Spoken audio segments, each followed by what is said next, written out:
You can add that mix, Andrew Fisher.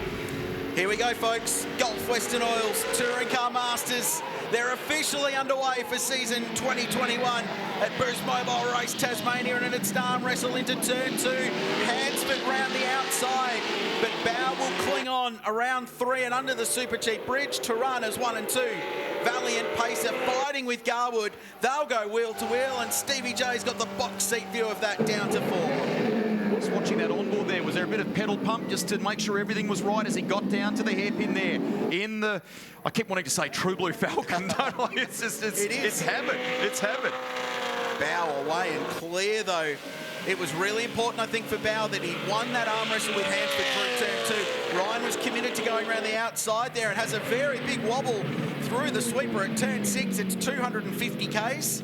Talked to Ryan before this race. He said, my car's getting the rev limiter early in the straight, so he was concerned about being down on straight line speed compared to those around him. So that might be something to watch as this race plays out. It was pretty animated going into turn 1. Yeah. They weren't going to make it easy for John Bow, were they?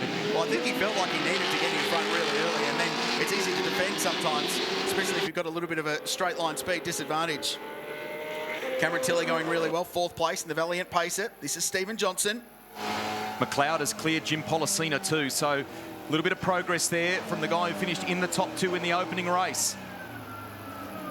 Stephen's good friend, Matt McKeldin, who he works on a radio show with during the week, said that Stevie reckoned he had a bit in reserve in this car. It's got some great potential, this machine. Really early in the development process as well, Rusty, of the XD Falcon. As we said, it's still a brand new race car. This is its 2nd ever race meeting, and he told me yesterday that they're still fine-tuning little things like brake bias towards the front or the rear of the car. He said, Stevie, one of the biggest stops in Australian motor racing is at this place. It's the last bit you want to be worrying about braking performance. He says, oh, we'll be okay, mate. It's all good. It's all part of the process. He's up to 4th place. He's actually just put one on Cameron Tilley, so the Falcon moves its way forward. Bow with just under 1 second out in front, and crucially, I think they're actually on lap record pace early into the mid-56s. The air temperature has come down in the last hour or 2, Rusty. It was very warm for Tasmania spec, but everywhere earlier on today in the early 30s. But a little breeze has come across. There's a change forecast for later on. So the air temperatures come down, and when that comes down, the track temperature comes down as well. The lap times go down, and everything gets faster. You can hear the rev limit there. I think that was for Hansford, wasn't it? So Garwood looks racy here on the outside. Hansford's got the ideal line through this next sequence of corners to complete the lap. But look at the way Garwood's attacking. This young man from Launceston, he's a very fast racing car driver. He's had a couple of wins in this category driving a Holden Tirana. Gets it done. Great move. Nicely done. It was all drive out of turn 6. Just got the nose up the inside of Hansford. If he can get the car cleanly out of turn 3, he should pull away in a straight line. That 1970 Chevy Camaro, and he will now go John Bow hunting. So it's Tasmanian versus Tasmanian at the front of the field, Rusty. He couldn't script it any better. No, exactly. And the name Johnson continues. He's got some good sectors popping up. Personal bests for Stephen Johnson in that car. A guy with so much experience in Touring Car Masters, knows what it takes to win. Raced at elite level in supercars competition, following in the footsteps of his dad, you might say. Did it his own way, Steve Johnson, in so many respects. And Jet Johnson, third generation. Hey? Amazing, isn't it? And that legion of Johnson fans, that he's as vocal and passionate as they have ever been. I think they might be enjoying that famous surname for many, many years to come. So 14 laps to go in this race, 4 in the books. Bow in front, Garwood second, Hansford third. To top 3. Johnson is 4th, Cameron Tilley next, and Jerry McLeod in the VB Holden Commodore up to 6th position. Jim Policina, he's Tirana bound, is next. And then Sakanovic, Freestone and Andrew Fisher rounding out the top 10 in the GTHO Falcon. This is John Bow. Remember, 99 race wins not out. Now here's a stat, Rusty. In the history of national level motorsport in Australia, only 3 drivers have ever won more than 100 races in a single category. One of them's Craig Lowndes, the other is Jamie Whitcup. The third, and the most of all, is Tony Ricciardello, 10-time Australian sports sedan champion. This would be an enormous moment if he can get to 100. And he's just, as I said before, even in his 60s, he loves it like a teenager, JB. This is his, it's not just an office for him, it's a tonic, a thing, isn't it? it's a passion project as well. And he's spoken openly in the past about his mental health and how motor racing has been a vitally important part of that side of his life as well. And this is his tonic. It's what keeps him going. So, yeah, as passionate, I think, as he's ever been, and also about the category. And this little band of brothers he's got together to go racing with, Gary O'Brien, who builds and prepares the car all on his own. The tiny little details, it's got a full interior in it, that car. And they even went and found the original houndstooth trim to recloth the racing seat in. That's the kind of details they operate under, and that's why JB loves driving for them. And I appreciate the fact that you shone a light on an important issue there, and JB has been an incredible ambassador for that. So he leads the way here. Will it be number 100? Garwood in second position. We know that car is fast. Ryan Hansford putting together a couple of personal best sectors, but we've heard that car on the run down to turn 6, right on the rev limit, but he stayed in touch with Garwood just as he came by that time. Yeah, just waiting for Adam Garwood potentially to make a mistake. Not something Adam does very often. He's a very competent, fast, young racing car driver from Launceston. He and his fiancée Isabel actually is building a house not far out of the city, so very much ensconced here. The Garwood family, well known in this part of the world. You often see the, oh no, Jim Policina. So can he get that car out? We've got a yellow flag happening here on the, just beyond the start-finish line to warn other competitors. He's gone off right where the pit exit is. That's where that car's trapped. And it's such a tricky part of the world, Rusty, because the road is curving right over a hill and you're trying to brake the car, turn the car and get it across to the corner which goes in the opposite direction. It doesn't like to do all of those things at once, so often they do end up parked out in the gravel trap. Safety car on standby here, but has not been deployed from the lane yet. We are right beside race control. It looks like it's going to leave the pit lane now, so looks like we're going to get a safety car here. Still has not left the lane, but it has inched forward a little. 11 laps to go. JB 2.1 seconds in front. Let's have a look. Red and white car just in the back of shot. That's Jared McLeod. There's Policina. So yeah, turning the car to the right and then want to get it across to the left. Lost the rear, I would imagine, and has backed it into the gravel trap there. And unfortunately, it was probably half a metre. Just rolled too far back, And it's pretty deep gravel here at Symmons Plains. There have been many drivers stuck in the mud here at this place. And the cars get lively, don't they, as they crest that little, they call it the roller coaster here, don't they, on the run beyond the start-finish line, over the right-hander before they head into the left. So safety car is leaving the lane now. So we look like Bow slows. He's already onto it. He's seen the car on track. Great presence of mind from John Bow. So the field will bunch up here. And a 2.2 second margin disappears. So all that work John Bow did earlier in the motor race pops away. So John Bow leads the way under safety car in the Gulf Western Oil Touring Car Masters Series. Adam Garwood next, Ryan Hansford is third, and Stephen Johnson's back in the game thanks to the safety car. We're going to jump away from Symmons Plains for a very short break. We go back to green right after this.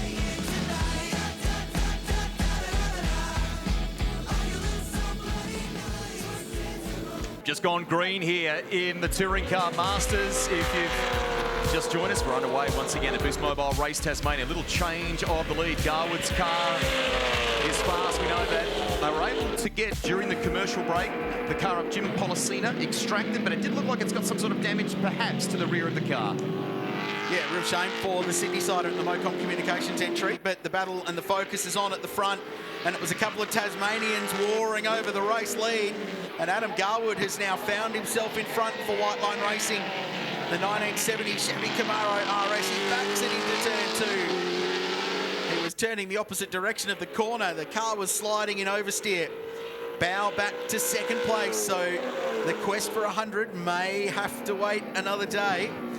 Ryan Hansford, who was seen throughout this race, has had a straight line speed issue. The car crashing into the rev limiter at 8,000 RPM at about 250 k's an hour at the end of the back straight. Stephen Johnson just keeping a watching brief in fourth place, with Cameron Tilley in that mighty valiant pacer running P5 with Marcus Sukanovic just in behind him. Interesting. So Sukanovic ahead of Jared McLeod now. We go back to John Bow fighting with Ryan Hansford, whose car hits the rev limiter on the run into that corner. And Garwood has bolted here. Several car lengths ahead of John Bow now. Who you ride with?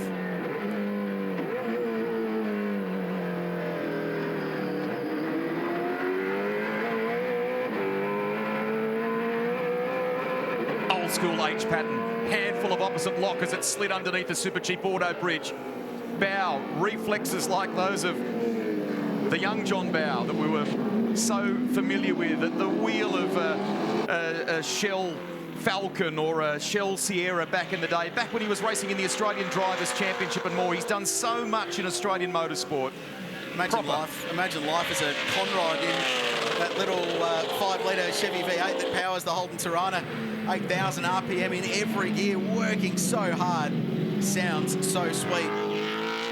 Garwood hasn't been able to pull away in this. The margin has been pretty consistent.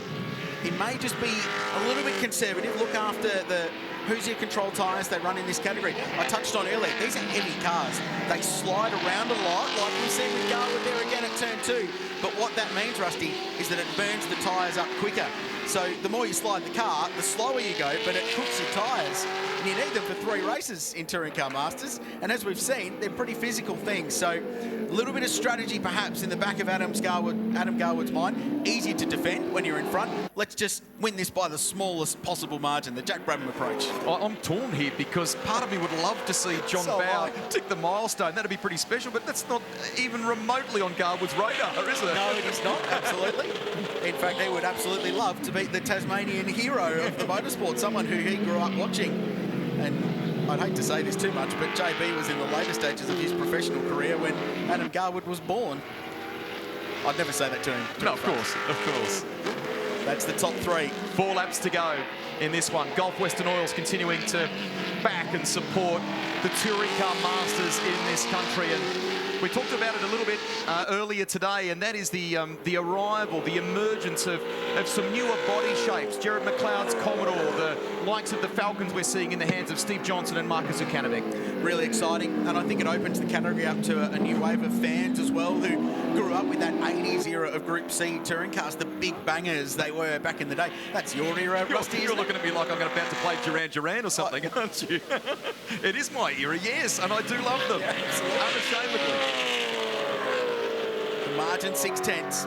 Adam Garwood, young Tasmanian driver, grew up in this part of the world and has done a surprisingly experience for his age and everything he's achieved in the sport. He spent a season in Porsche Carrera Cup, so he's got that experience in that really elbows out one make form of racing, but he's sort of found his niche in this style of motorsport. A lot of tarmac rallying as well, so it all sort of leads to TCM and wrestling a 680-odd horsepower Chevy Camaro around a little bull ring like Symmons Plains Raceway. 3-time race winner in TCM as Adam Garwood. His last win came at Queensland Raceway in 2017. He was driving a Holden Tirana at the time. He linked up with White Line Racing, the outfit he's driving for now. Famous team from Adelaide, headed up by former Australian Super Truck champion Bob Middleton. Just a legend of the game and one of the nicest blokes you'd ever speak to. Linked up with them in 2019, did 4 rounds and had 6 race podium finishes in just 4 rounds. So instantly gelled with his outfit.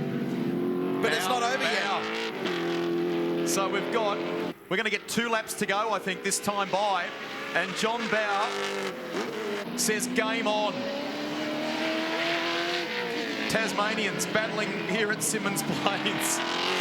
Never, ever rule out John Bow for a race victory, especially when the carrot is the 100th. There are 2 laps. Look at him. Terrific. That's just such a JB move, isn't it? Remember in touring car racing, he was always the hardest man to overtake. Everyone would complain when they were stuck behind John Bow, but this time he's the man on the offense. He's trying to work his way past. And he has the fastest lap of this race as well, only 2/10 off the lap record for TCM cars.